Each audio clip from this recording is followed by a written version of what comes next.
तुलसी भवन स्थित गालिब सभागार में उपस्थित सभी सम्मान्य का हम हार्दिक अभिनंदन करते हैं। आज के कार्यक्रम की अध्यक्षता करेंगे विश्वविद्यालय के माननीय कुलपति प्रोफेसर रजनीश कुमार शुक्ल जी। मुख्य अतिथि के रूप में कुछ ही समय बाद हमारे बीच में होंगे माननीय शिक्षा मंत्री भारत सरकार डॉक्टर रमेश पोखरियाल निशंक जी। इसके अलावा आभासी माध्यम से अनेक केंद्रीय विश्वविद्यालयों के कुलपतिगण इस कार्यक्रम में जुड़ेंगे। सभी का हार्दिक अभिनंदन करते हुए मैं सबसे पहले माननीय अध्यक्ष महोदय और प्रतिकुलपति द्वय एवं कुलसचिव महोदय से अनुरोध करती हूँ कि दीपन कर कार्यक्रम का शुभारंभ करें।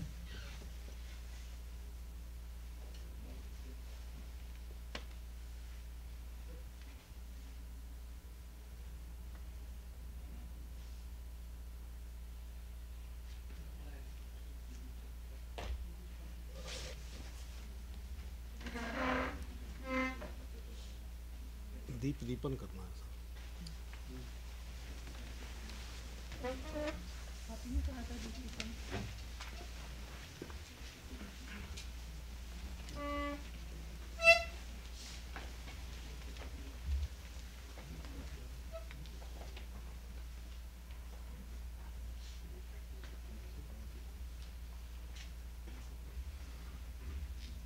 ओम चंद्रमा मनसो जात चक्षुः सूर्यो अजायत रुद्राद्वायुश्च प्राणश्च मुखादग्निरजायत।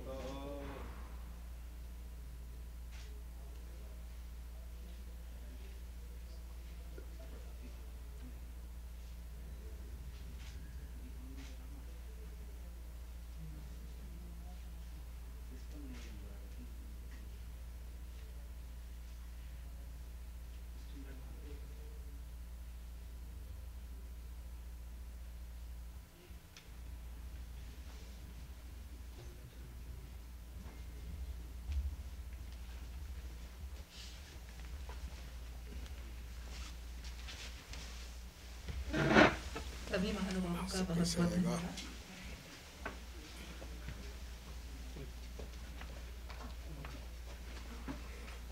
संस्कृत विभाग में सहायक आचार्य डॉक्टर प्रदीप एवं डॉक्टर जगदीश नारायण तिवारी जी से अनुरोध है कि मंगलाचरण प्रारंभ करें।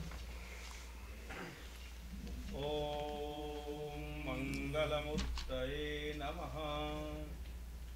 हरि ओम।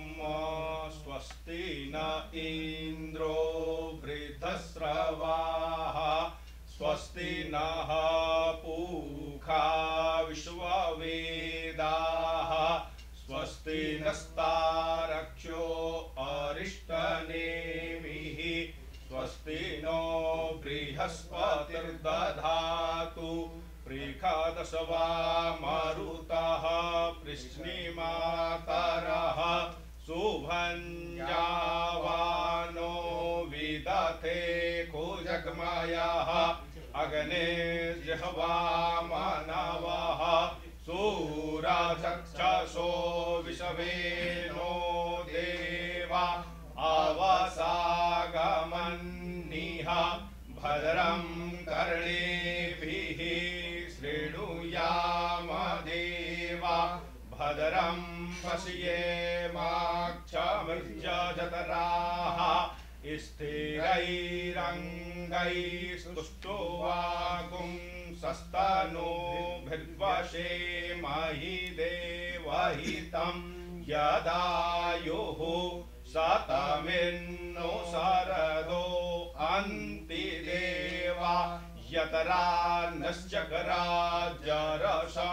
तनो नाम पुत्रासो यत्र पितरो भवन्ति मानो मद्यारेरिकतार्जुगन्तोः आदितिर्द्यौरादितिरन्तरिक्षमदितिर्माता स पिता स पुत्रः विश्वे देवा आदितिः पंच जना आदितिर्जातमदितिर्जनितवम् द्यौः शान्तिरन्तरिक्षगुं शान्तिः पृथिवी शान्तिरापः शान्तिरोषधयः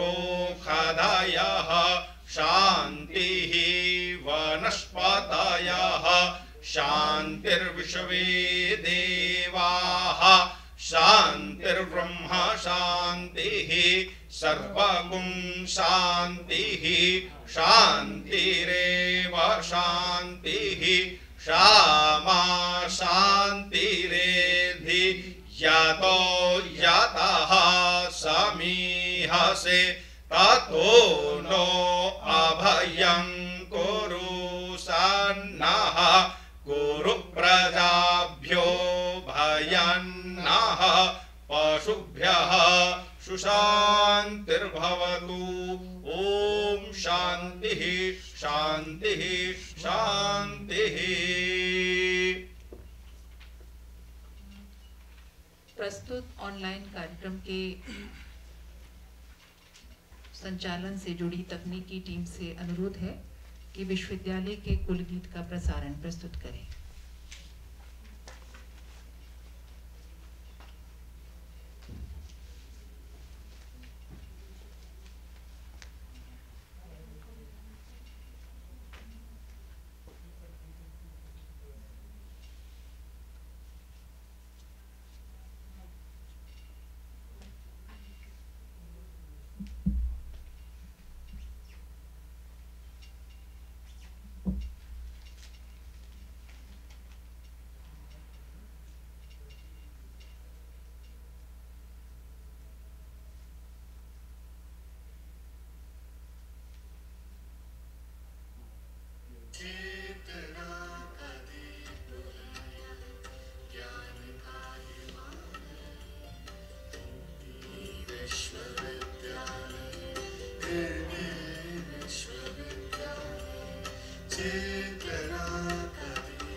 चिंतन का आलाप बने, अपने दीपक आप बने। अंधकार के विरुद्ध है यह, अंधकार के विरुद्ध है यह महाज्योति प्रज्ञालय, हिंदी विश्वविद्यालय, हिंदी विश्वविद्यालय। चेतना कभी भूलिया, ज्ञान का हिमालय, हिंदी विश्वविद्यालय, हिंदी विश्वविद्यालय। महात्मा गांधी अंतर्राष्ट्रीय हिंदी विश्वविद्यालय, हिंदी विश्वविद्यालय, हिंदी विश्वविद्यालय, हिंदी विश्वविद्यालय।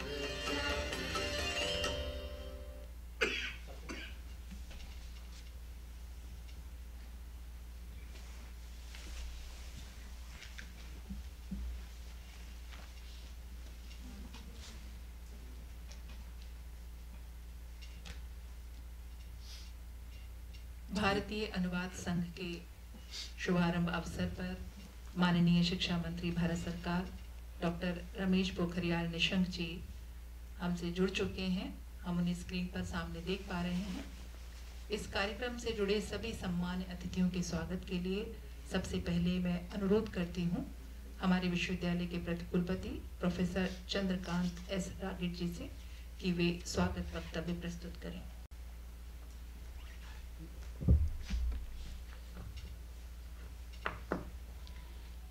इस कार्यक्रम के सम्मानीय अध्यक्ष हमारे कुलपति प्रोफेसर रजनीश कुमार शुक्ल, मुख्य अतिथि के रूप में उपस्थित है माननीय शिक्षा मंत्री, केंद्रीय शिक्षा मंत्री नई दिल्ली श्री पोखरियाल जी। हमारे यहाँ एक गौरव की बात है कि महात्मा गांधी अंतर्राष्ट्रीय हिंदी विश्वविद्यालय वर्धा की ये महत्वाकांक्षी परियोजना भारतीय अनुवाद संघ का शुभारंभ आज 21 दिसंबर 2020 को भारत के माननीय शिक्षा मंत्री जी डॉक्टर रमेश पोखरियाल निशंक द्वारा किया जा रहा है। मैं प्रतिकुलपति के नाते इस विश्वविद्यालय की ओर से माननीय मंत्री जी का हार्दिक स्वागत अभिनंदन करता हूँ। माननीय मंत्री जी का विशेष रूप से अभिनंदन करना चाहूँगा क्योंकि अभी तक तकनीकी शिक्षा मात्र अंग्रेजी भाषा में ही संभव हो सकती है, इस भ्रम को माननीय मंत्री जी ने नई शिक्षा नीति द्वारा दूर किया है और अभी अभी घोषणा भी की है कि वर्ष 2021 जो नया सत्र चालू होगा उसमें IIT और NIT में भारतीय भाषाओं में शिक्षा प्रारंभ की जा सकती है। मैं इस घोषणा के लिए सर आपका अभिनंदन करता हूँ। कार्यक्रम के अध्यक्ष हमारे विश्वविद्यालय के कुलपति प्रोफेसर रजनीश कुमार शुक्ल जी का भी मैं स्वागत करता हूँ और अभिनंदन करता हूँ। इस अवसर पर भारत के विभिन्न विश्वविद्यालयों से जुड़े सम्मान्य कुलपति जनों का भी मैं स्वागत और अभिनंदन करता हूँ। भारतीय अनुवाद संघ के आयोजन हेतु हमारे विश्वविद्यालय के प्रतिकुलपति प्रोफेसर हनुमान प्रसाद शुक्ल जी का इस अवसर पर मैं स्वागत करता हूँ। धन्यवाद ज्ञापन दे रहे हमारे विश्वविद्यालय के कुल सचिव श्री कादर नवाज खान एवं कार्यक्रम संचालन कर रही है हिंदी एवं तुलनात्मक साहित्य विद्यापीठ की अध्यक्ष प्रोफेसर प्रीति सागर एवं मंगलाचरण करने हेतु जुड़े श्री जगदीश नारायण तिवारी, डॉक्टर लेखाराम धन्नाना, डॉक्टर प्रदीप जी का मैं स्वागत करता हूँ। भारतीय अनुवाद संघ की स्थापना का उद्देश्य महात्मा गांधी अंतर्राष्ट्रीय हिंदी विश्वविद्यालय वर्धा के अधिनियम 1996 के अनुच्छेद 4 में संकल्पित उद्देश्यों की पूर्ति हेतु एक राष्ट्रीय अभिकरण के रूप में करना। इस अभिकरण की प्राथमिकता संस्कृत एवं अन्य भारतीय भाषाओं तथा अंग्रेजी एवं अन्य विदेशी भाषाओं में उपलब्ध ज्ञान के साहित्य एवं सृजनात्मक साहित्य को अनुदित कर हिंदी भाषा में उपलब्ध कराना है। महात्मा गांधी अंतर्राष्ट्रीय हिंदी विश्वविद्यालय की स्थापना हिंदी एवं भारतीय भाषा साहित्य की उन्नति के लिए की गई है। राष्ट्रीय नीति 2020 में भी भारतीय भाषाओं में शिक्षण को शिक्षा को सुनिश्चित करने का संकल्प किया गया है। विश्वविद्यालय के उद्देश्य भी इसी के अनुरूप है। भारतीय अनुवाद संघ की स्थापना उन्हीं उद्देश्यों की पूर्ति के लिए की गई है। इसका विस्तृत विवरण मेरे साथी प्रतिकुलपति हनुमान प्रसाद शुक्ल जी करेंगे। एक बार पुनः प्रत्यक्ष एवं आभासी पटल से जुड़े हुए सभी आदरणीय जनों का स्वागत और अभिनंदन करता हूं। इस अवसर पर हमारे अधिष्ठातागण, शिक्षकगण और विद्यार्थी जो जुड़े हैं सभी का मैं स्वागत अभिनंदन करता हूं और ये स्वागत वक्तव्य मैं यही समाप्त करता हूं। धन्यवाद। धन्यवाद महोदय। महात्मा गांधी अंतर्राष्ट्रीय हिंदी विश्वविद्यालय अपने स्थापना काल से ही हिंदी भाषा एवं साहित्य के साथ अन्य भारतीय भाषाओं के विकास के लिए भी सन्नद्ध है। भारतीय अनुवाद संघ इसी क्रम में हिंदी विश्वविद्यालय का एक महत्वपूर्ण अभिक्रम है। प्रस्तुत भारतीय अनुवाद संघ की प्रस्तावना प्रस्तुत करने के लिए हम आमंत्रित करते हैं विश्वविद्यालय के प्रतिकुलपति एवं भारतीय अनुवाद संघ के संयोजक प्रोफेसर हनुमान प्रसाद शुक्ल जी को।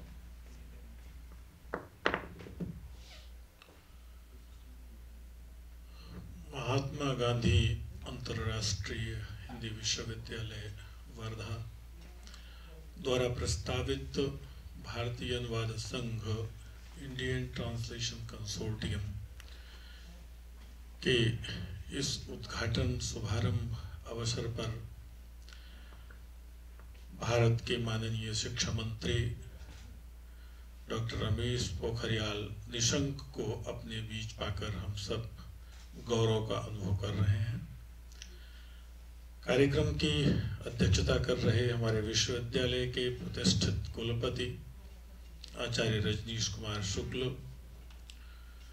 प्रतिकुलपति प्रोफेसर चंद्रकांत रागीट जी,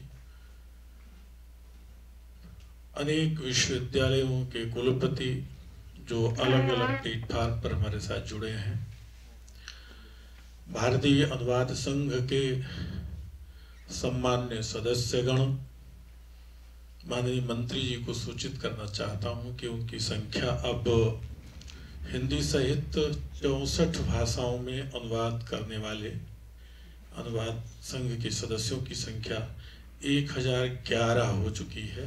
यह कार्यक्रम आरंभ होने के पूर्व तक हमारे विश्वविद्यालय के सभी विद्यापीठों के माननीय अधिष्ठातागण, सभी विभागाध्यक्ष और केंद्रों के निदेशक, शिक्षकगण और हमारे विद्यार्थी शोधार्थी, माननीय मंत्री जी, मैं भारतीय अनुवाद संघ का अति संक्षिप्त परिचय आपके समक्ष प्रस्तुत कर रहा हूं। महात्मा गांधी अंतर्राष्ट्रीय हिंदी विश्वविद्यालय के उद्देश्यों की अनुरूपता में और इस राष्ट्र की उच्च शिक्षा की आवश्यकताओं को दृष्टिगत रखते हुए महात्मा गांधी अंतर्राष्ट्रीय हिंदी विश्वविद्यालय ने विश्वविद्यालय के माननीय कुलपति आचार्य रजनीश कुमार शुक्ल की प्रेरणा और मार्गदर्शन से 26 मई 2020 को भारतीय अनुवाद संघ की शुरुआत की और आज भारत के माननीय शिक्षा मंत्री द्वारा इसका शुभारंभ हो रहा है। यह बड़ा गौरवास्पद क्षण है हमारे लिए। उच्च शिक्षा में ज्ञान की भाषा के रूप में जिस तरह से भारत के तमाम विश्वविद्यालयों में अंग्रेजी प्रतिष्ठित थे, यह मानकर चला जा रहा था कि अंग्रेजी का उच्च शिक्षा में कोई विकल्प नहीं है, खासकर विज्ञान, तकनीकी, प्रौद्योगिकी, प्रबंधन जैसे क्षेत्रों में। इस विश्वविद्यालय ने भारतीय अनुवाद संघ की स्थापना करते हुए यह संकल्प किया कि भारत की तमाम भाषाओं में, अंग्रेजी सहित विश्व की तमाम भाषाओं में जो ज्ञान उपलब्ध है, पहले चरण में हम उस ज्ञान की सामग्री को हिंदी में प्रस्तुत करेंगे और फिर हम क्रमशः भारतीय भाषाओं में उसे प्रस्तुत करने का उपक्रम करेंगे। अन्य भारतीय भाषाओं में वह ज्ञान सामग्री ले जाने के लिए हमारा भारतीय अनुवाद संघ का, विश्वविद्यालय का बहुत स्पष्ट अभिमत है कि संस्कृत भारतीय भाषाओं के बीच सेतु भाषा होगी। जो भी ज्ञान सामग्री जिस भाषा से, विदेशी भाषा से ली जाएगी वह हिंदी में तो अनुदित होगी ही, लेकिन संस्कृत में भी अनुदित की जाएगी और संस्कृत के माध्यम से भारत की विभिन्न भाषाओं में उसे पुनः अनुदित किया जाएगा।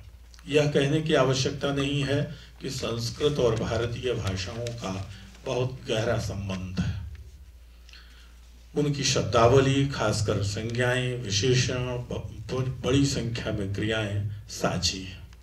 इसलिए वह अनुवाद कार्य अत्यंत सरल है उसकी तुलना में कि अलग अलग भाषा में अलग अलग स्रोतों से सामग्री अनुदित की जाए। इसका एक प्रयोग भारतीय इतिहास अनुसंधान परिषद के सदस्य सचिव के रूप में आचार्य रजनीश कुमार शुक्ल ने अपने प्रयत्नों से प्रतिफलित भी किया था। तो इस तरह से यह विश्वविद्यालय का अभिमत परीक्षित अभिमत है।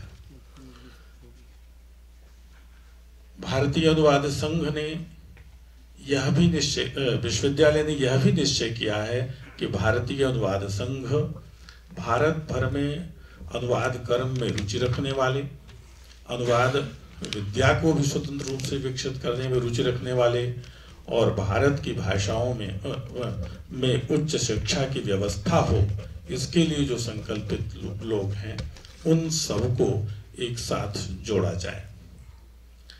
राष्ट्रीय शिक्षा नीति 2020 में भारतीय अनुवाद एवं निर्वचन संस्थान की जो संकल्पना की गई है, अनुवाद को जिस तरह से समूचे राष्ट्र को एक सूत्र में बांधने का संकल्प व्यक्त किया गया है, भारतीय अनुवाद संघ उस कर्तव्य की पूर्ति के लिए अग्रणी भूमिका का संकल्प लेकर चला है। इसके अलावा संस्कृत और अन्य भारतीय भाषाओं के साहित्य का भी हिंदी में और अन्य भाषाओं में परस्पर अनुवाद करने की योजना है, जिससे भारतीय साहित्य की संकल्पना को शक्ति मिले, बल मिले और हम यह अच्छी तरह अपने बोध का हिस्सा बना सकें कि भारतीय साहित्य एक है, उसकी आत्मा एक है। इन उद्देश्यों को लेकर के भारतीय अनुवाद संघ की स्थापना हुई है। हमारा यत्न यह भी होगा कि देश के अन्य केंद्रीय विश्वविद्यालय, संस्थान जो इस चीज में रुचि रखते हैं उनको भी इस अनुवाद संघ से जोड़ा जाए और उन सब के सहयोग से हम इस कार्य की पूर्ति में आगे बढ़ें।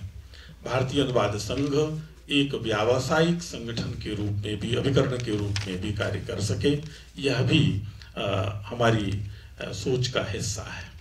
तो ये अति संक्षिप्त प्रस्तावना मैंने आपके समक्ष माननीय मंत्री जी प्रस्तुत की है और अब मैं अपना वक्तव्य इस बिंदु पर पूरा करता हूँ।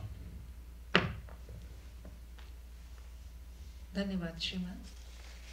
इसी के साथ ये प्रास्ताविक सत्र संपन्न होता है और भारतीय अनुवाद संघ के शुभारंभ सत्र की ओर हम लोग बढ़ रहे हैं। आज के कार्यक्रम के मुख्य अतिथि माननीय शिक्षा मंत्री भारत सरकार डॉक्टर रमेश पोखरियाल निशंक जी का मैं पूरे विश्वविद्यालय परिवार की ओर से हार्दिक स्वागत और अभिनंदन करती हूँ। आज के कार्यक्रम के अध्यक्ष और विश्वविद्यालय के माननीय कुलपति आचार्य रजनीश कुमार शुक्ल जी से करबद्ध निवेदन है कि वे मुख्य अतिथि महोदय का स्वागत करें एवं विश्वविद्यालय की कार्य योजना का प्रस्तुतिकरण करें। आचार्य रजनीश कुमार शुक्ल।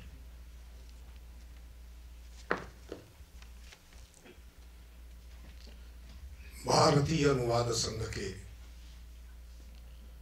शुभारंभ के अवसर पर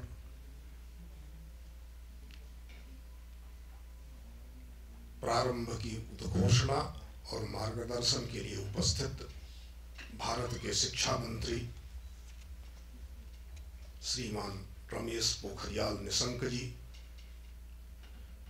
हिंदी सहित समस्त साहित्य जगत के लिए आप एक प्रेरक साहित्यकार हैं।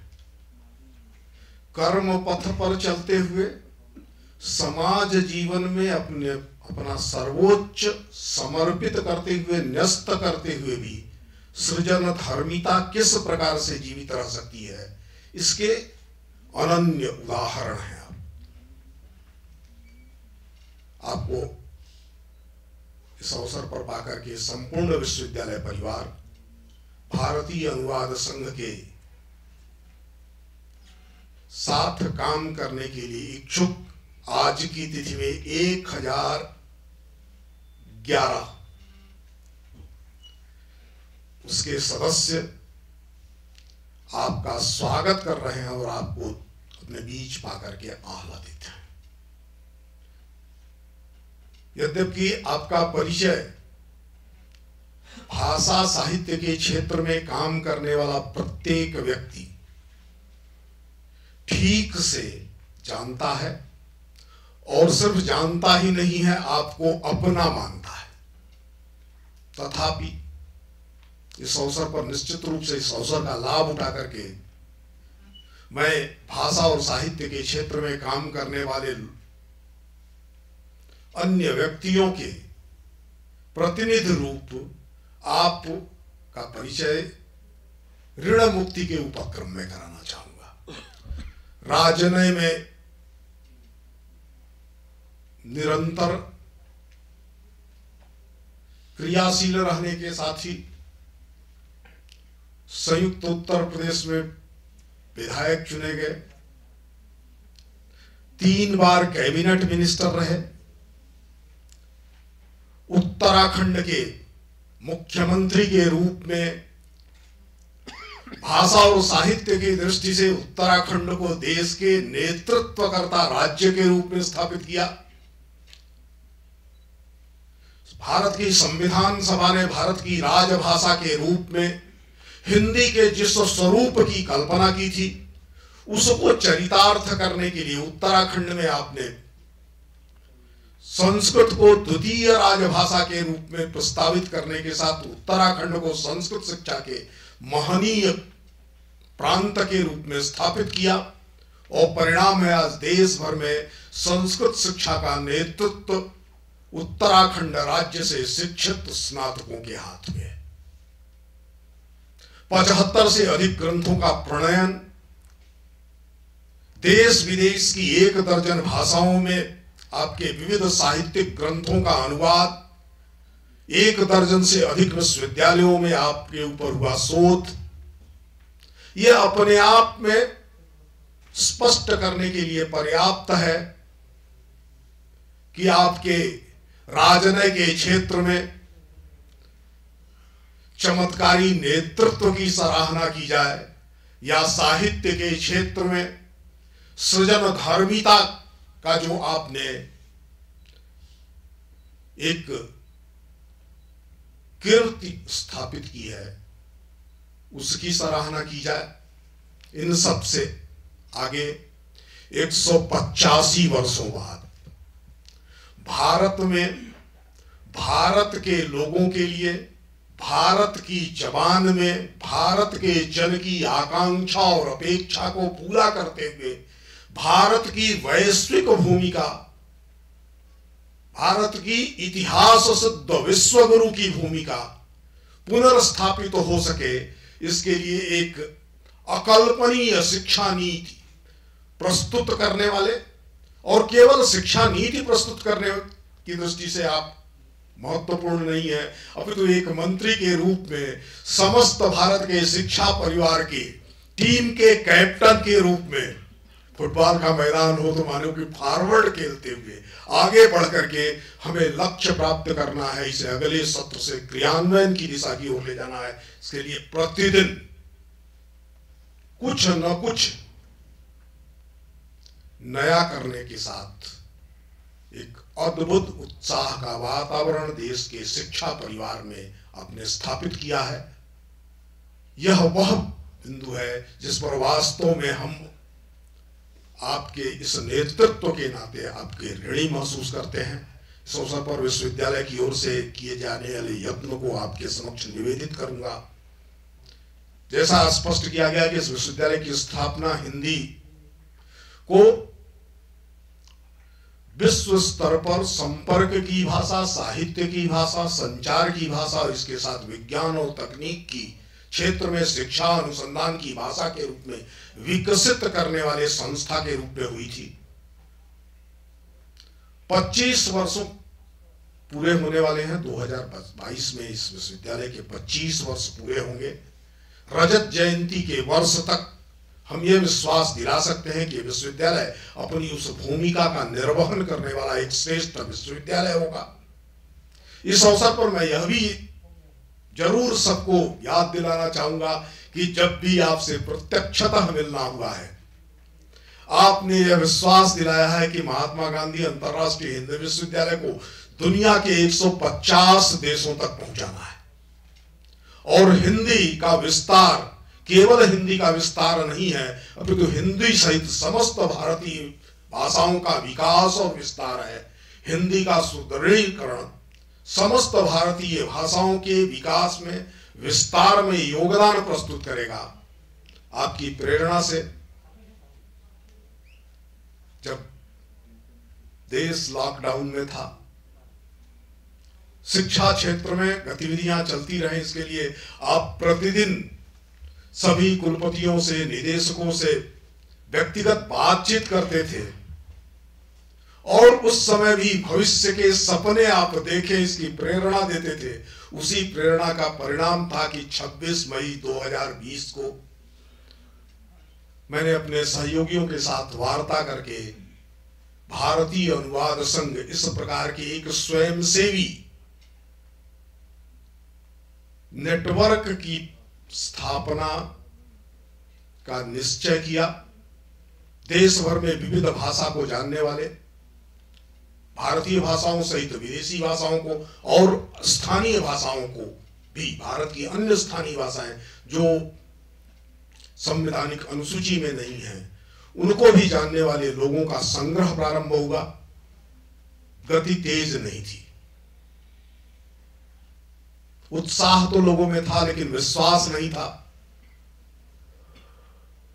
माननीय मंत्री जी, जब मैं आपसे मिला और मैंने अनुरोध किया आपसे कि हमने एक यत्न प्रारंभ किया है, आपका समर्थन, आपका संबल, आशीष इसको चाहिए, और आपने जब इसकी स्वीकृति तत्क्षण दी, उसकी घोषणा के बाद ये संख्या 800 से 1011 46 भाषाओं से 64 भाषाओं तक, जिसमें संविधान की अनुसूची की सभी 22 भाषाएं सम्मिलित हैं,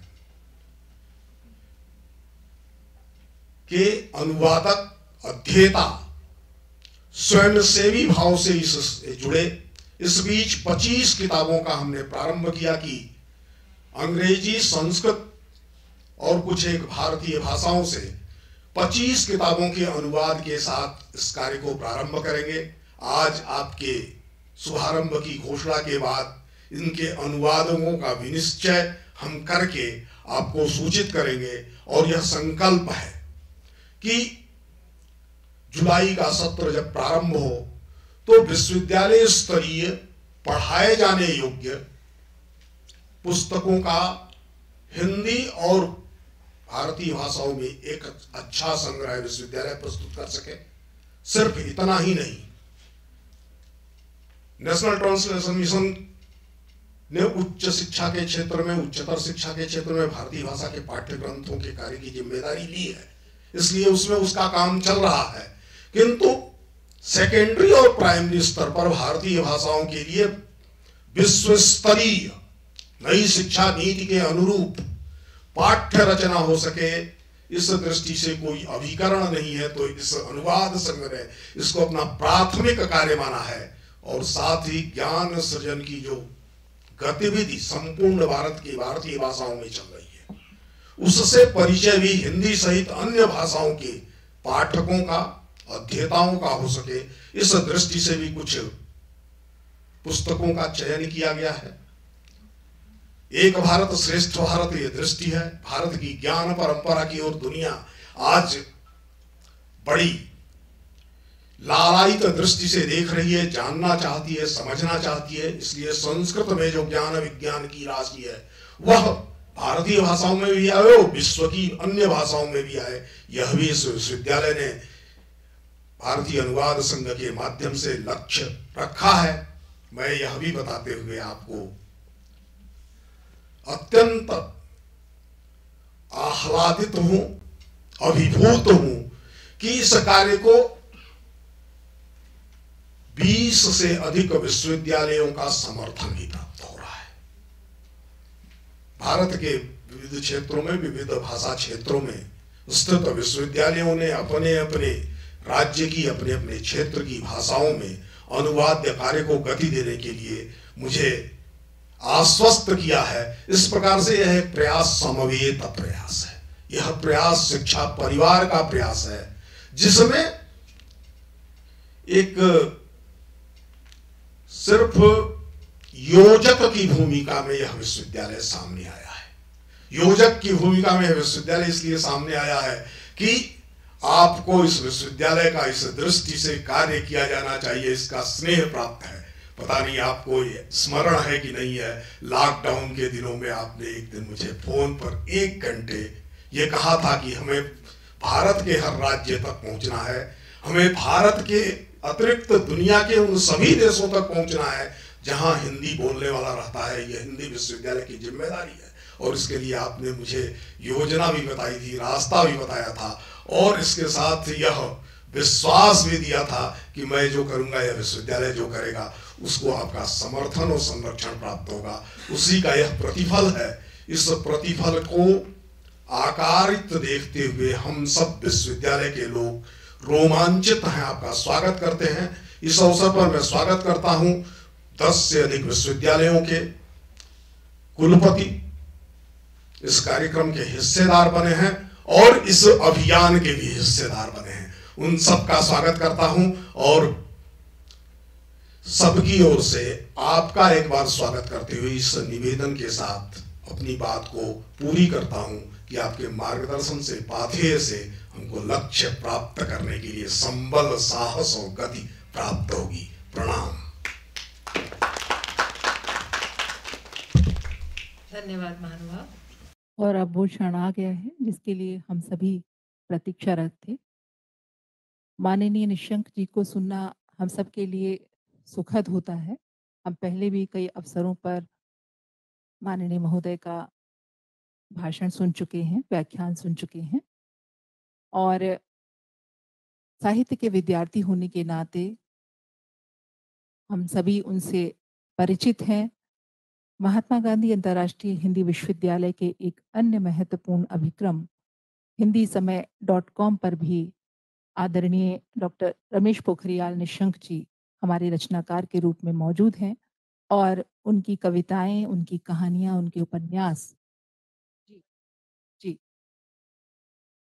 3000 पृष्ठों से अधिक की सामग्री वहां पर उपलब्ध है, जिसे हमारे शोधार्थी और विद्यार्थी और अन्य लोग लाभ उठा रहे हैं।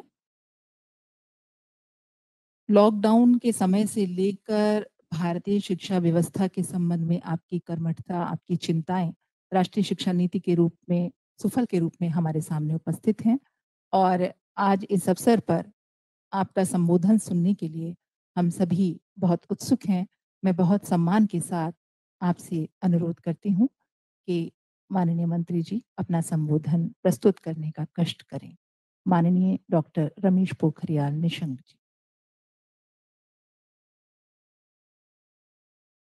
भारतीय अनुवाद संघ के इस कार्यक्रम में उपस्थित सभी लोगों का मैं अभिनंदन कर रहा हूं। मुझे खुशी है कि देश की आज़ादी के बाद पहली बार इस तरीके का चिंतन जो प्रत्येक प्रत्यक्षीकरण के रूप में प्रकट हो रहा है। केवल चिंता नहीं है, केवल चर्चा नहीं है, बल्कि जो क्रियान्वयन की दिशा में साकार रूप में आज जिसका शुभारंभ हो रहा है, मैं इसके लिए विशेष करके महात्मा गांधी अंतर्राष्ट्रीय हिंदी विश्वविद्यालय वर्धा के यशस्वी कुलपति आचार्य रजनीश कुमार शुक्ल जी को मैं विशेष बधाई देना चाहता हूँ, धन्यवाद देना चाहता हूँ कि आपने ये पहल की है और उस पहल के निश्चित रूप में सकारात्मक रिजल्ट आएंगे, परिणाम आएंगे। मैं केंद्रीय विश्वविद्यालयों के बहुत सारे कुलपति गण यहाँ पर आए हैं। वो सभी भी इस महत्वपूर्ण कार्यक्रम से जुड़ रहे हैं और जैसे बताया कि 10 से अधिक हम केंद्रीय विश्वविद्यालयों के कुलपति गण यहाँ पर जुड़े और भी कुलपति गण जुड़े होंगे। संवेद परिवार के भी सदस्य इससे जुड़े हैं जो मेरे को बताया गया। तो संवेद परिवार के सभी आदरणीय सदस्यगण, प्रोफेसर हनुमान प्रसाद शुक्ल जी प्रति कुलपति महात्मा गांधी अंतर्राष्ट्रीय हिंदी विश्वविद्यालय और जो अधिष्ठाता भाषा अनुवाद निर्वचन विद्यापीठ के इस समय संयोजन भी कर रहे हैं भारतीय अनुवाद संघ का, डॉक्टर एस चंद्रकांत रागीट जी प्रति कुलपति महात्मा गांधी अंतर्राष्ट्रीय विश्वविद्यालय, सभी विश्वविद्यालय के जो पीठों के अधिष्ठाता गण हैं, भारतीय अनुवाद संघ के सभी सदस्यगण जो आज 1011 लोग जुड़े हुए हैं, विश्वविद्यालय के कुल सचिव, सभी आचार्यगण, सभी अधिकारी वर्ग और सभी वर्धा विश्वविद्यालय के पारिवारिक जन और पूरे देश और दुनिया से जुड़े इस विचार के लोग कि हाँ, भारतीय भाषाओं का विस्तार होना चाहिए, उनका निवाद होना चाहिए, वो लोगों तक जानी चाहिए, उसके अंदर का ज्ञान विज्ञान उसका जो दर्शन है उसको दुनिया में बांटना चाहिए और दुनिया में बांटने से पहले अपने देश के लोगों को उसके दर्शन होने चाहिए।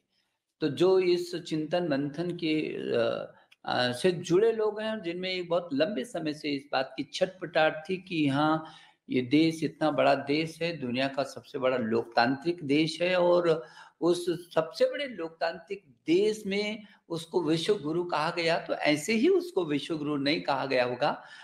वो भारत जो गुलामी से पहले का भारत था, उसका जब हम दर्शन करते हैं तो स्वाभाविक है कि जो हम सभी लोग मिले आपस में अभी मिल रहे हैं या जो लोग उस बात को महसूस करते हैं वो समझ सकेंगे कि कितने दर्दों से होकर के भारत गुजरा है और वो विश्व गुरु कहलाने वाला भारत को किस तरीके से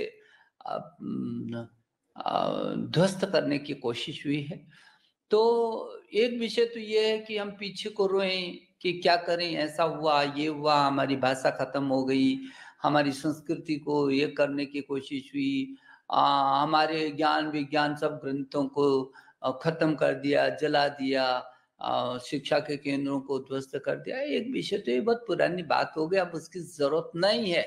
अब जरूरत इस बात की है कि जो लोग इस बात को समझते हैं, महसूस करते हैं, जानते हैं और जानने के बाद उनके मन में इस बात की पीड़ा है, छटपटाहट है कि नहीं, फिर यदि देश आजाद हुए 70 वर्ष हो गए तो कौन सा कारण है जब हम अपने को खड़ा नहीं कर पा रहे हैं? वो कौन सा कारण है जो हम अपने को उस भारत का जो असली आत्मा है उस आत्मा को का प्रवेश अपने अंदर नहीं समाहित कर पा रहे हैं, देश को उस आत्मा का परिचय नहीं दे पा रहे हैं।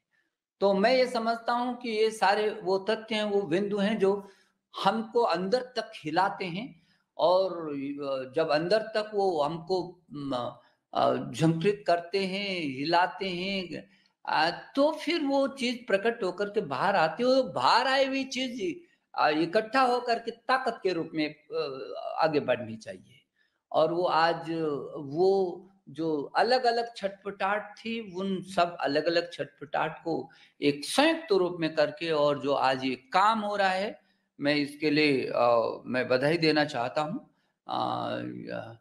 इस विश्वविद्यालय परिवार को और डॉक्टर रजनीश जी को, प्रोफेसर रजनीश जी को, आचार्य रजनीश जी को, कि उन्होंने ये शुरुआत की है और शुरुआत भी की है तो फिर संकल्प के साथ की है। संकल्प भी है तो वो सीधी तक जाने के लिए किया है।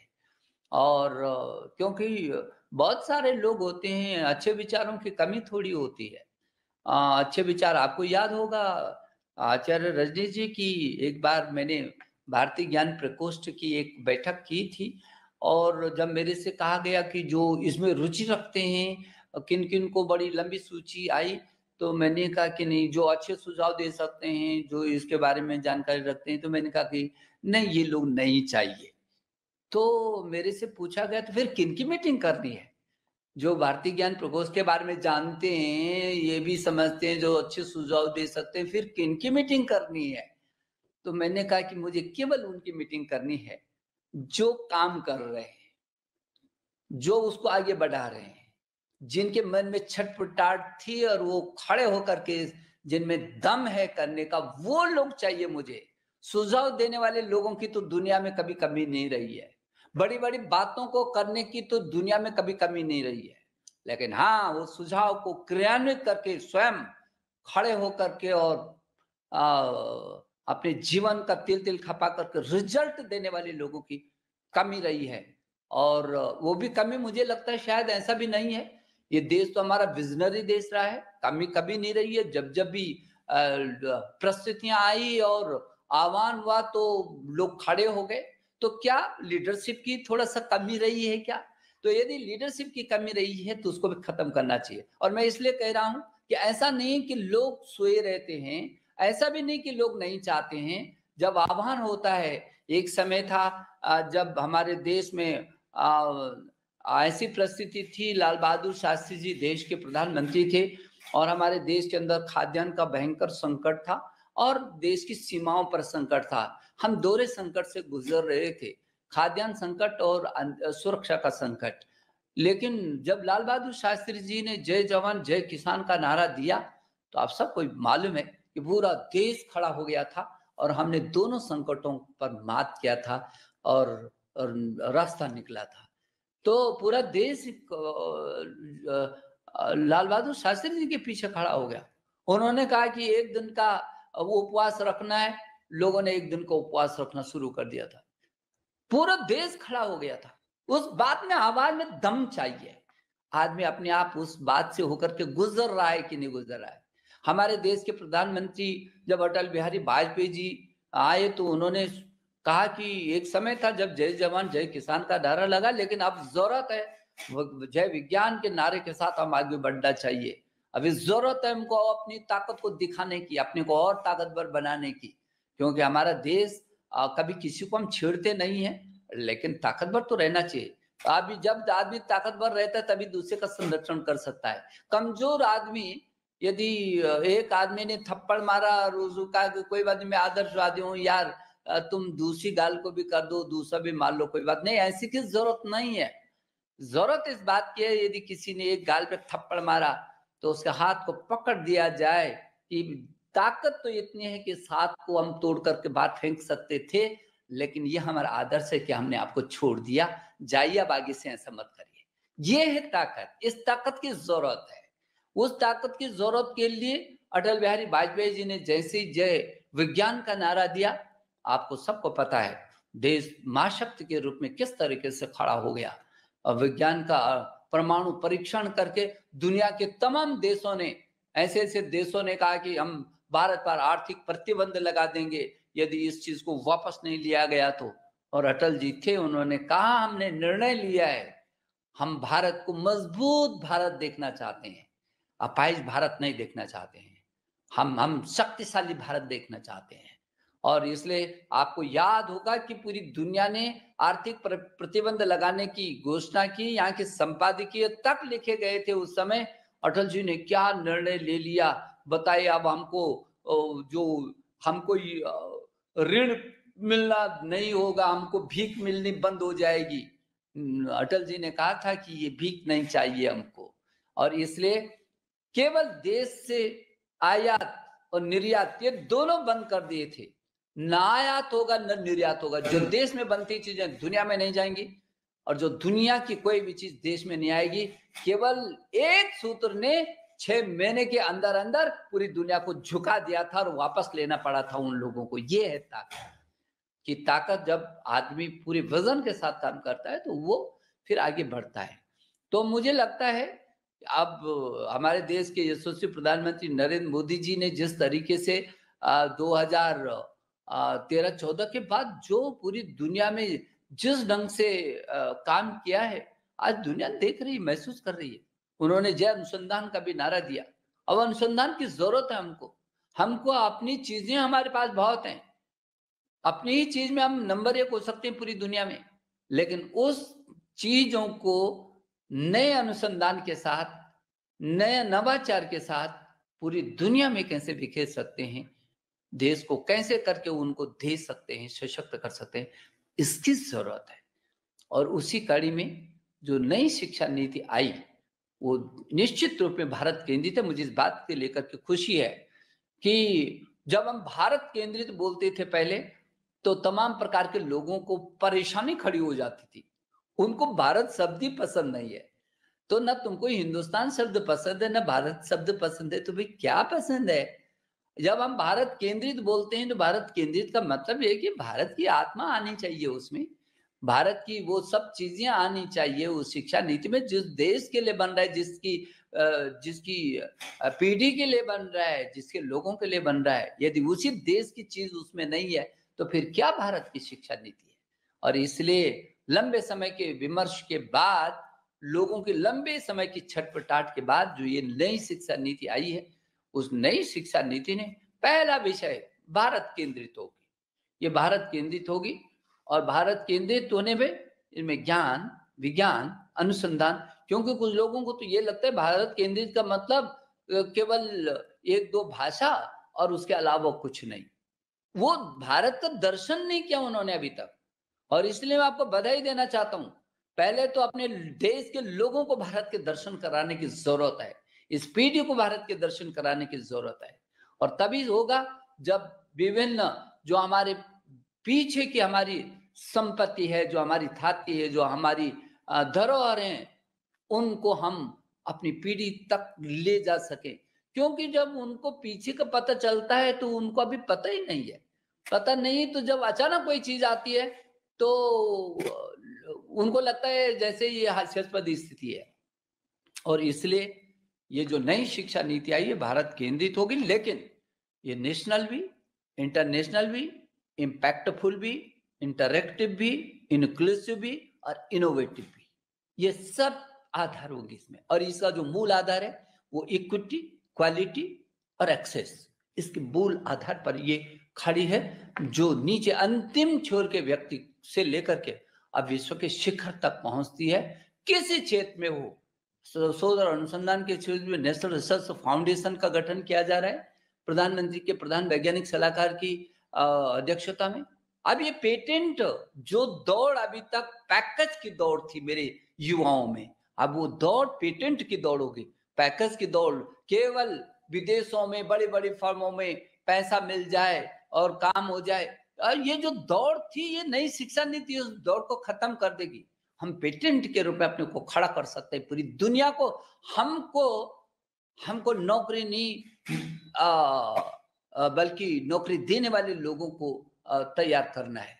और इसलिए ये नई शिक्षा नीति जहां नेशनल रिसर्च फाउंडेशन को गठित करती है, वहीं से तकनीकी की दृष्टि में अंतिम छोर तक के व्यक्ति को नेशनल एजुकेशन टेक्नोलॉजी फोरम के माध्यम से अंतिम छोर के व्यक्ति को भी तकनीकी के माध्यम से हमारे पास कभी क्या कमी रही है, मैं ये समझता हूं, क्योंकि हमने उसको कभी लिया ही नहीं। हमारी कृषि कभी पीछे थी, या यदि हमारे कृषि से संबंधित जितने हमारे ऋषि वैज्ञानिक हैं उस कृषि का दर्शन कराएं, तो हम आज क्यों जरूरत पड़ी इसकी जरूरत इसलिए पड़ी कि हमने अभी तक अपने पीछे को देखा ही नहीं। हम केवल दौड़ रहे हैं और केवल देख रहे हैं, पाश्चात्य को देख रहे हैं और उन लोगों को देख रहे हैं जिन्होंने हमको खत्म कर दिया था, उन लोगों को देख रहे हैं, उनके पीछे दौड़ रहे हैं जिन्होंने हमारी संस्कृति, हमारी शिक्षा और हमारी भाषा को ध्वस्त किया। और इसलिए इस वर्तमान इस पीढ़ी के सामने, इन लोगों के सामने ये चुनौती है। और मेरे देश के प्रधानमंत्री नरेंद्र मोदी जी एक बहुत अच्छा बात बोलते हैं, यदि चुनौती का डटकर मुकाबला होता है तो वो अवसरों में तब्दील हो जाती है। जो चुनौती ना आए वो सफलता कहां से। और इसलिए हमको ये भी सोचना पड़ेगा, ताकत के साथ खड़े होने की जरूरत है। जो हाँ में हाँ मिलाने वाले लोग परिवर्तन नहीं कर सकते, ताकत के साथ खड़े रहने वाले लोग परिवर्तन का कारक बनते हैं।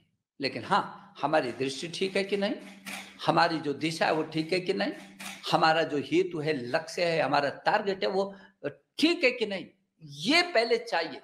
हाँ, हमारा टारगेट बहुत स्पष्ट है, हमारी दृष्टि, हमारी नियति भी साफ है। हम इस देश को पूरी दुनिया में ज्ञान की महाशक्ति बनाना चाहते हैं। ये हमारा लक्ष्य है कि पूरी दुनिया में मेरा देश ज्ञान की महाशक्ति हो।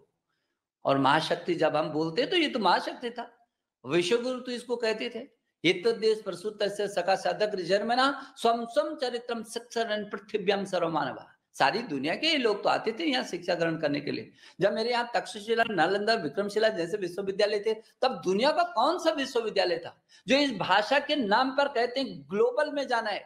अभी जब हम मातृभाषा में प्रारंभिक शिक्षा को लाए तो कुछ लोगों ने ये बात चर्चा करनी शुरू कर दी, निशंक जी आप एक और तो अंतरराष्ट्रीय की बात कर रहे हैं, ग्लोबल की बात कर रहे हैं, तो वो तो केवल अंग्रेजी में ही हो सकता है, और फिर आप मातृभाषा पर आ रहे हैं, तो ये तो देश को पीछे धकेल रहे हैं। तो मैंने उनसे हाथ जोड़कर ये निवेदन किया कि अंग्रेजी का कहीं विरोध नहीं है, लेकिन नंबर 1 अंग्रेजी अपने देश की भाषा नहीं है, वो विदेशी भाषा है। नंबर 2 मेरे देश की जो भारतीय भाषाएं हैं वो तमिल है, तेलुगु है, मलयालम है, कन्नड़ है, गुजराती है, मराठी है, बंगाली है, असमिया है, उर्दू है, संस्कृत है, हिंदी है, कश्मीरी है, कन्नड़ है, उड़िया है, ये जितने भी सिंधी है, कोंकणी है, मणिपुर है, नेपाली है, बोडो है, डोगरी है, मैथिली है, संताली, ये जो 22 भारतीय भाषाएं, ये हमारी आत्मा है, ये सामान्य नहीं है। इसमें ज्ञान भी है, विज्ञान भी है, आचार भी है, व्यवहार भी है, संस्कार भी है, हमारे परंपराएं भी हैं, इनमें शब्द शक्ति है। तो इनको कैसे, ये तो हमारे संविधान के अनुसूची 8 में हमको मिला हुआ है।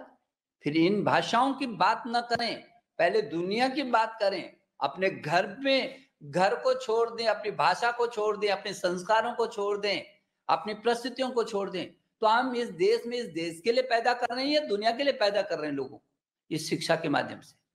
और इसीलिए इसी कारण से आज मेरे देश के 8 लाख से भी अधिक बच्चे बाहर पढ़ रहे हैं। इस देश की प्रतिभा और पैसा दोनों बाहर चला गया, लगभग 2.25 लाख करोड़ से भी अधिक प्रति वर्ष ये बाहर जा रहा है।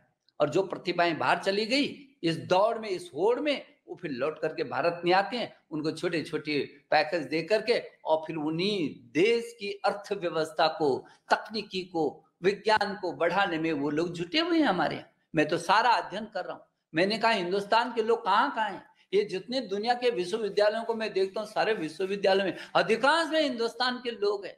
मैं देख रहा हूँ जितनी कंपनी, चाहे गूगल हो, चाहे सॉफ्टवेयर हो, माइक्रोसॉफ्ट हो, वे ये माइक्रोसॉफ्ट और गूगल जैसी कंपनियों में भी सीईओ अमेरिका का नहीं है, वो भी हिंदुस्तानी ही जाकर के वहां, और यहीं से पढ़े हुए बच्चे हैं। ये हमारी ताकत है। ऐसा नहीं कि हमारी शिक्षा में गुणवत्ता नहीं है, हमारी शिक्षा में यदि गुणवत्ता नहीं होती तो यहाँ का IIT पढ़ा छात्र आज दुनिया में क्यों लीडरशिप ले रहा है, हमारे विश्वविद्यालयों का पढ़ा छात्र आज दुनिया में क्यों है। यह हमारी शिक्षा ऐसा नहीं कि बहुत जीर्ण शीर्ण शिक्षा हो, लेकिन हमने अब थोड़ा सा मन को भी बदलना है। ये जो 2 लाख करोड़ रुपए प्रति वर्ष जा रहा है, मेरे देश का पैसा जा रहा है और मेरे देश की प्रतिभा जा रही है, इसको रोकना है हमको। इसलिए हमने जहाँ स्टडी इन इंडिया किया, वहां स्टे इन इंडिया भी किया। स्टडी इन इंडिया में तो दुनिया के लोगों को हम कुछ देना चाहते हैं, हमारे पास देने के लिए है। यदि उनके पास कुछ चीजें हैं तो हमारे पास तो उनसे हजारों गुना ज्यादा चीजें हैं, उनकी जरूरत है।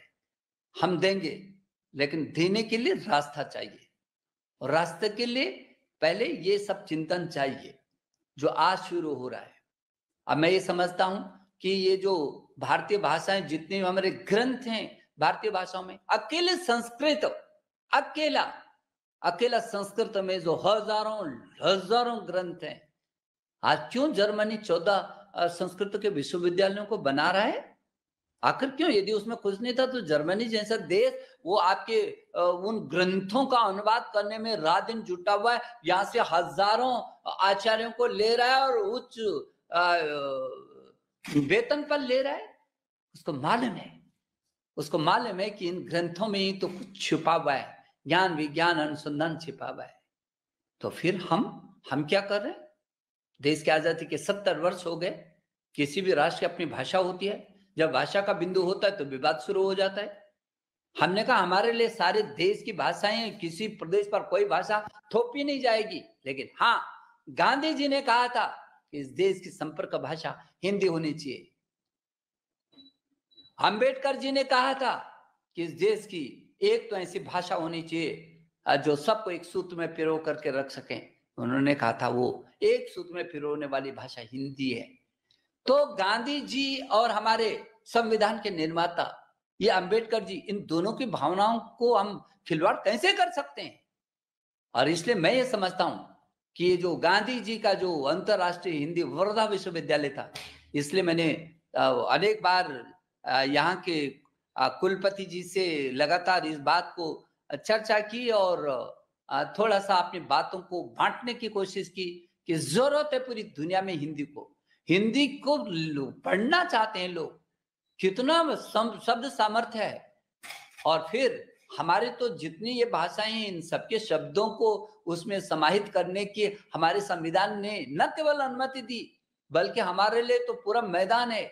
हमारी जो भाषाएं हैं वो भाषाएं, और हिंदी को तो जब अटल जी ने सबसे पहले हिंदी में संयुक्त राष्ट्र संघ में अपना जब वक्तव्य दिया था, देश कितनी खुशी की लहरें थी, ऐसा लग रहा था कि कुछ बड़ी चीज मिल गई है, क्योंकि देश को लगता है जुड़ाव है, अपनी भाषा से जुड़ाव है, लगाव है, उसको स्वाभिमान महसूस होता है। जब इस देश का प्रधानमंत्री, जब भी राष्ट्रपति जी हो चाहे प्रधानमंत्री जी हो, जब भाषण हिंदी में देते हैं तो कोई भी समझ सकेगा हिंदुस्तान का है।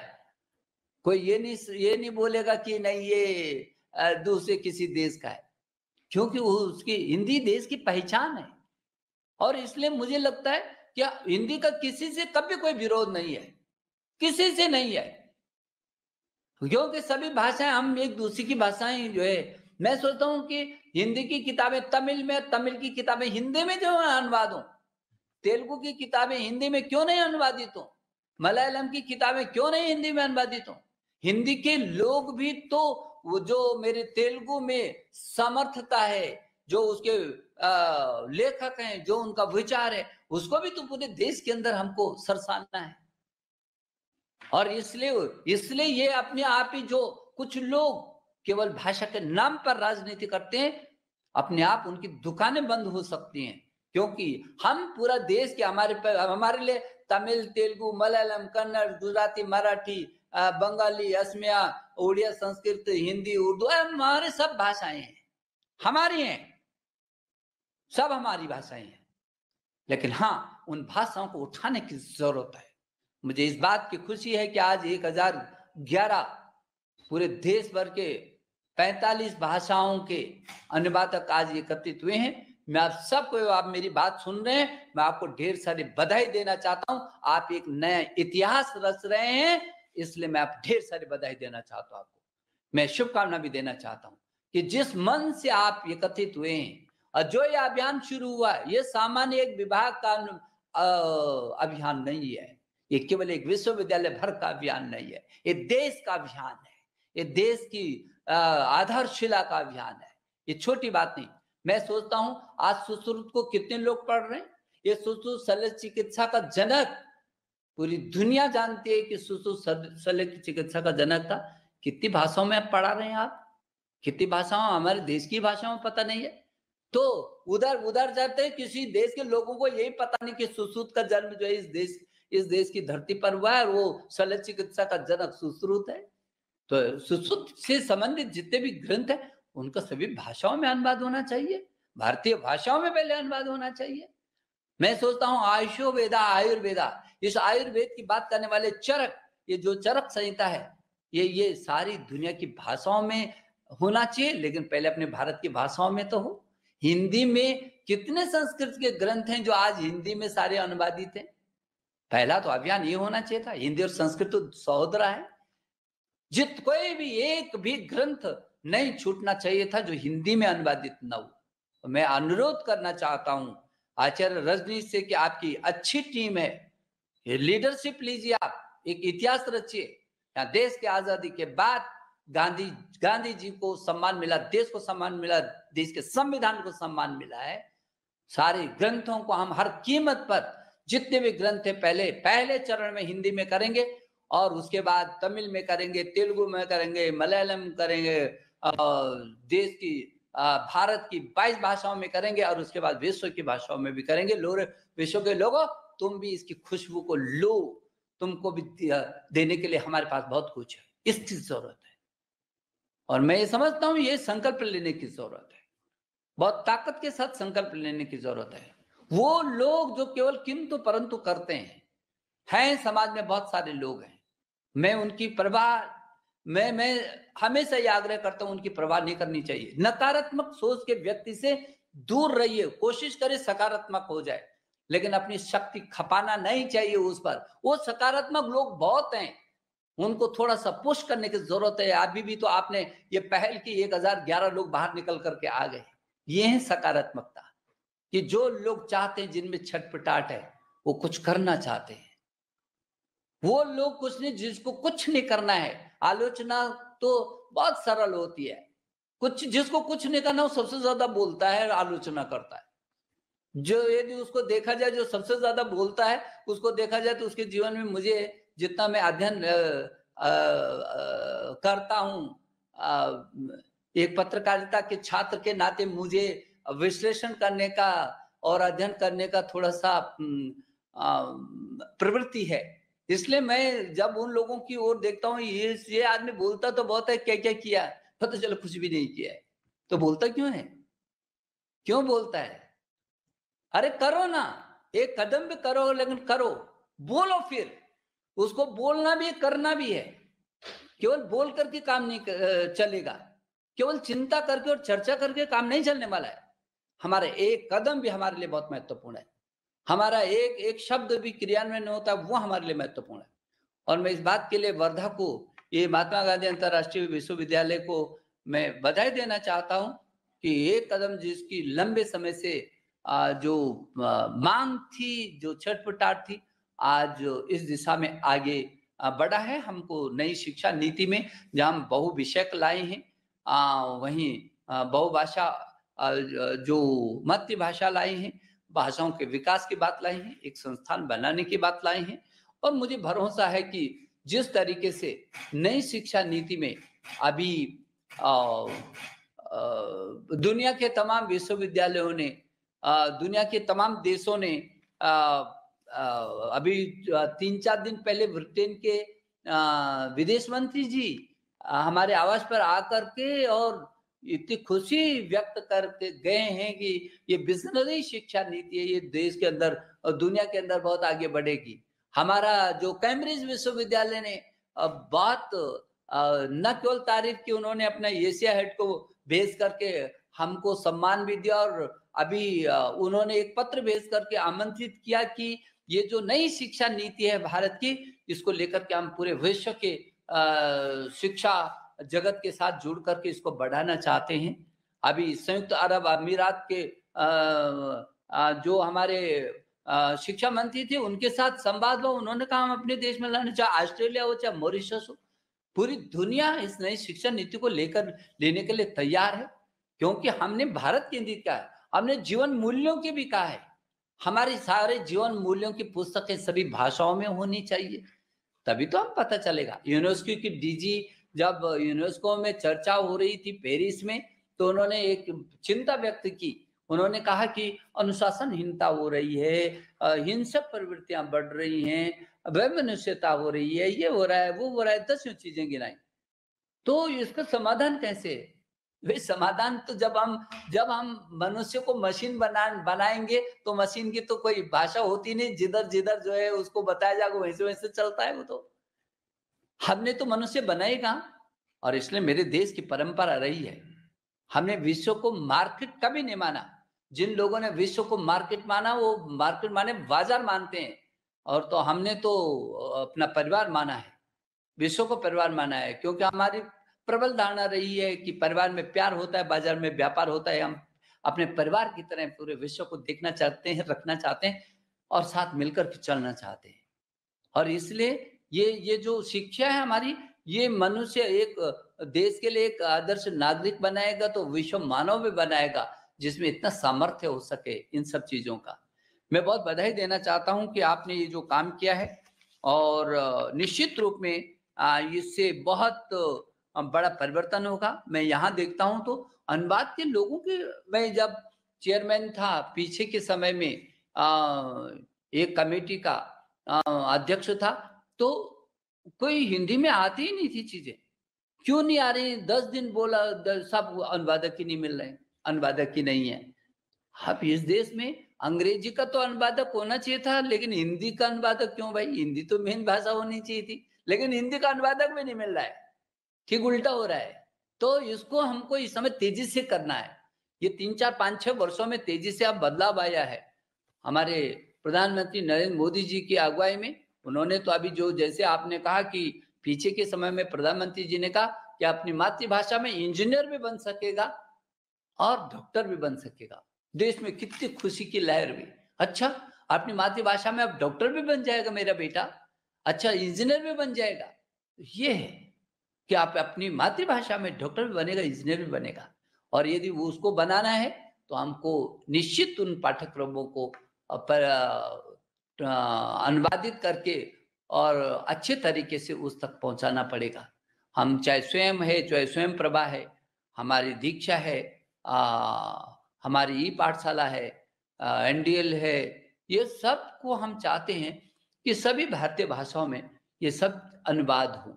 और जो अनुवादक हैं वो किन किन भाषाओं का और किन किन विषयों के अनुवादक हैं, ये अगली बैठक में हम लोग थोड़ा सा आपसे परामर्श भी करेंगे, क्योंकि इसकी जरूरत है हमको। अभी हमारे कुछ IITs ने भी कहा कि पहले वर्ष में वो भी भारतीय भाषाओं में लेकर के बच्चे को आएंगे, ताकि उसको ये ना लगे कि वो IIT तक नहीं पहुंच सकता। तो हमारे कुछ IITs ने ये करना शुरू कर दिया है कि वो पहले वर्ष में वो उसी भाषा में करेगा, ताकि उसको तैयार करके उसका जो बरोबल है पूरी ताकत के साथ उड़ सके। और अब JEE के जो परीक्षाएं हैं वो भी भारतीय भाषाओं में करने का, 13 भारतीय भाषाओं में करने का अब सुनिश्चित हुआ है। देश के इतिहास में पहली बार होगा कि 13 भारतीय भाषाओं में जो है JEE की परीक्षाएं करवाएंगे। और अभी हम कोशिश कर रहे हैं कि नीट को भी किस तरीके से क्या हो सकता है, इसको भी कोशिश करेंगे। लेकिन मैं समझता हूं कि ये बहुत अच्छा ये पहल है, और इस राष्ट्र के लिए नहीं तो अभी लोग गूगल में जा करके वो कहीं का कहीं पहुंच रहा है, अर्थ का अनर्थ हो रहा है। और जो अनुवादक भी हैं वो इतने क्लिष्ट हैं कि जब हम अपने अध्यादेशों को पढ़ते हैं तो हम ही सिर पकड़ करके बैठ जाते हैं, तो दूसरा आदमी तो हिंदी से दूर होता है। मुझे याद है कि एक दिन जब हम चर्चा कर रहे थे नई शिक्षा नीति पर, तो शशि थरूर जी ने कहा, जब पहले वो बहुत विरोध करते थे कि हिंदी हिंदी हिंदी बोलते रहते हैं, लेकिन जब हम लोगों का चर्चा हुई तो उनकी समझ में आए, तो उन्होंने कहा आपकी बात से मैं सहमत हूं, लेकिन जिस तरीके से जापानी है और ये भाषाएं जैसे सरल भाषा में, तो हिंदी क्यों नहीं हो सकती सरल भाषा में। और मेरा अनुवादकों से अनुरोध रहेगा, ये क्लिष्टता न लाएं, हम आम आदमी की भाषा में उसका अनुवाद करें, आम आदमी की भाषा में जो है उस बात को कहने की कोशिश करें। नहीं तो हिंदी से दूर हो रहा है आदमी, उसको लगता है इतनी क्लिष्ट है, वो उसको 10 बार रटने पर भी नहीं आ रहा है। आम बोलचाल की भाषा में कैसे करके वो अनुवाद हो सकते हैं, इसकी जरूरत है। अभी जो विधेयक तैयार होते हैं, तमाम ये तैयार होते हैं, अभी वैज्ञानिक शब्दावली आयोग को भी मैं यही चर्चा कर रहा था कि आप आम आदमी को आप उस शब्द को रटना न पड़े, उसके जीवन में जैसे वो दिख रहा है उसको सहज सरल भाषा में हिंदी में उसको जो है प्रचारित करे, अनुवाद करे। तो इसकी भी जरूरत होगी, क्योंकि नहीं तो यदि इसको तत्काल रोका नहीं जाएगा तो फिर ये अर्थ का अनर्थ होगा और लोग जाते हैं और उसी को गूगल पर लेकर के और निकालते हैं तो वो कहीं की बात कहीं हो जाती है। मुझे ये भी खुशी है कि आपने एक अनुवादक पोर्टल, मेरा सुझाव भी रहेगा और आपने शायद क्या भी होगा, जैसे विभिन्न काम हुए थे तो पीछे के समय में कोविड के समय में युक्ति पोर्टल बनाया। जिन जिन भी IITs ने काम किया है, जो शोध किया है, वो युक्ति पोर्टल पर डालो। युक्ति 2 पर हमने कहा जितने भी इंजीनियरिंग आइडियाज दिए हैं उसे प्लेटफॉर्म पर बना दो। तो मेरा अनुरोध रहेगा कि एक पोर्टल ऐसा हो जाए जिस पोर्टल पर सारे लोग आकर के और आ जाएं, किस किस को कौन कौन जो है। अमीर लोग कई बार सोचते हैं इस भाषा में अनुवाद हो जाए कि कहाँ ढूंढते फिरते रहते हैं, तो कहीं एक जगह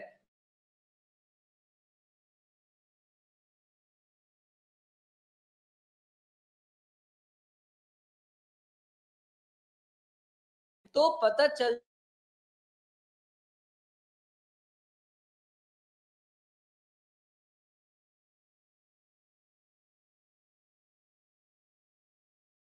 एक अकादमी हो चाहे NBT हो, NCERT हो, विश्वविद्यालय हो, सभी यदि एक प्लेटफॉर्म मिल जाए सबको तो वो सब वहां से उपयोग करेंगे। और मैं सोचता हूँ कि ये अभियान के तहत ये जरूरी है और जो बड़े प्रकाशक हैं उनसे भी मेरा निवेदन रहेगा कि इसके लिए जो अनुवादक है उनको अपने यहाँ इंटर्नशिप दें। वो जो अनुवादक हैं वो अपने यहाँ यदि इंटर्नशिप देंगे तो उनका भी भला होगा। और ये जो छात्र जो अभी नया शुरुआत होगा, वो जो अनुवादक संघ की प्रेरणा से जो नए लोग सामने आएंगे और तो उनको भी एक अच्छा रास्ता मिल सकता है।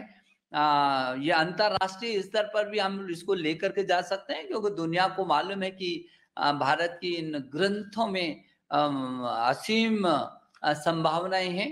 तो एक बार फिर मैं आप सबको बहुत धन्यवाद देना चाहता हूं और जो आपने प्रतिष्ठित 25 पुस्तकों के अनुवाद के कार्य का आपने निर्णय लिया है उसके लिए भी मैं आपको बहुत सारी बधाई देना चाहता हूं। और ये अच्छा है कि पहले संचित और उसके बाद सृजित, पहले संचित और उसके बाद सृजित, संचित का अनुवाद करना, उसके बाद जो सृजित है उनको अनुवाद करना है।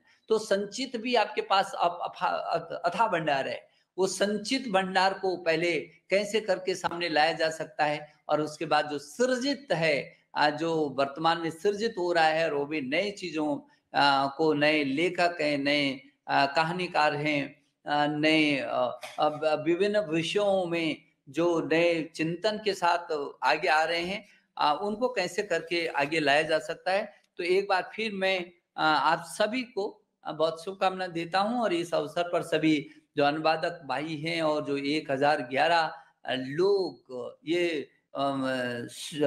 ये संख्या भी ऐसी हो गई कि कुछ चमत्कारिक हो गई आज। ये 1011 तो निश्चित रूप में ये 1011 ये कुछ परिवर्तन का सूचक लग रहा है मुझे तेजी से। तो मैं सभी को शुभकामना देता हूं, बहुत बधाई देता हूं और आप सबको अभिवादन, धन्यवाद, नमस्कार।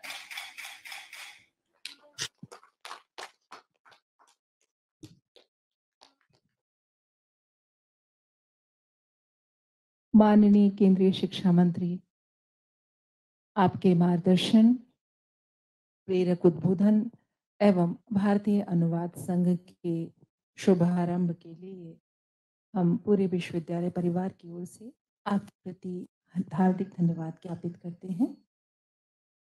अब हम सभी कार्यक्रम के अंतिम पड़ाव पर पहुंच चुके हैं।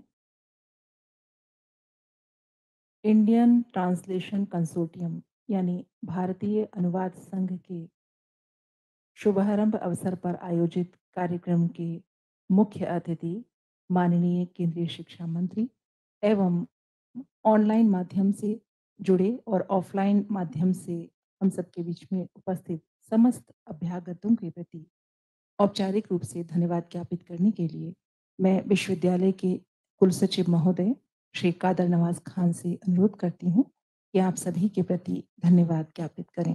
श्री कादर नवाज खान। ज्ञान की महाशक्ति के रूप में भारत को विश्व पटल पर संस्थापित करने की संकल्पना के लिए महानुभाव, आपका बहुत बहुत आभार। आपकी बात से यही याद आता है कि मैं अकेला ही चला था जानिबे मंजिल, मगर लोग आते गए कारवां बनता गया। आपको इस विश्वविद्यालय के प्रति आपके स्नेह और आपके प्रेम और आपके निरंतर मार्गदर्शन के लिए बहुत बहुत आभार। अपने व्यस्ततम दिनचर्या में से इतनी समय राशि हमारे लिए उपलब्ध कराने के लिए बहुत बहुत आभार।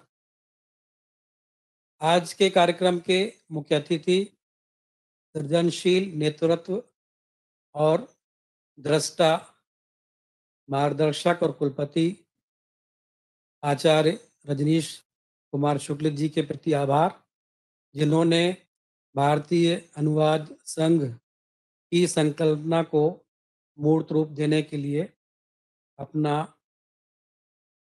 अभिन्न महती योगदान दिया है, महती नेतृत्व प्रदान किया हम सभी लोगों के लिए। भारतीय अनुवाद संघ की परिकल्पना को माननीय कुलपति और विश्वविद्यालय की समस्त टीम के साथ इसे मूर्त रूप देने के लिए अहर्निश भागीरथी प्रयास करने के लिए मैं भारतीय अनुवाद संघ के संयोजक और महात्मा गांधी अंतर्राष्ट्रीय हिंदी विश्वविद्यालय के प्रति कुलपति प्रोफेसर हनुमान प्रसाद शुक्ल जी के प्रति आभार व्यक्त करता हूं। भारत के विभिन्न कोनों से केंद्रीय विश्वविद्यालय के कुलपति गण जो इस कार्यक्रम में आभासी पटल से जुड़े रहे हैं और पूरी गहन तल्लीनता के साथ इस आयोजन में शामिल रहे हैं, मैं उनके प्रति हार्दिक आभार व्यक्त करता हूं। स्वागत वक्तव्य देने के लिए माननीय प्रतिकुलपति प्रोफेसर रजनीश कुमार शुक्ल, प्रोफेसर चंद्रकांत रागीत जी के प्रति आभार। खूबसूरत संयोजन के लिए और बेहतरीन मंच संचालन के लिए प्रोफेसर प्रीति सागर जी का आभार। इस सभागार में उपस्थित अधिष्ठातागण, विभागाध्यक्षगण, विश्वविद्यालय के शिक्षक वृंद, साथ ही श्यामा प्रसाद मुखर्जी अकादमिक भवन में उपस्थित विश्वविद्यालय के शोधार्थी और शिक्षक वृंदों का भी आभार, जिन्होंने पूरे समय उपस्थित रहकर कार्यक्रम की गरिमा बढ़ाई है और इस आयोजन को सफल, सार्थक और मूर्त रूप देने के लिए प्रत्यक्ष और परोक्ष रूप से विश्वविद्यालय के सभी अधिकारी, सभी शिक्षक, सभी के प्रति मेरा हार्दिक आभार। और आज के कार्यक्रम के मुख्य अतिथि डॉक्टर रमेश पोखरियाल निशंक जी, माननीय शिक्षा मंत्री भारत सरकार तथा अध्यक्ष, इस कार्यक्रम के अध्यक्ष प्रोफेसर रजनीश कुमार शुक्ल जी की अनुमति से इस कार्यक्रम की समापन की घोषणा करता हूँ। धन्यवाद।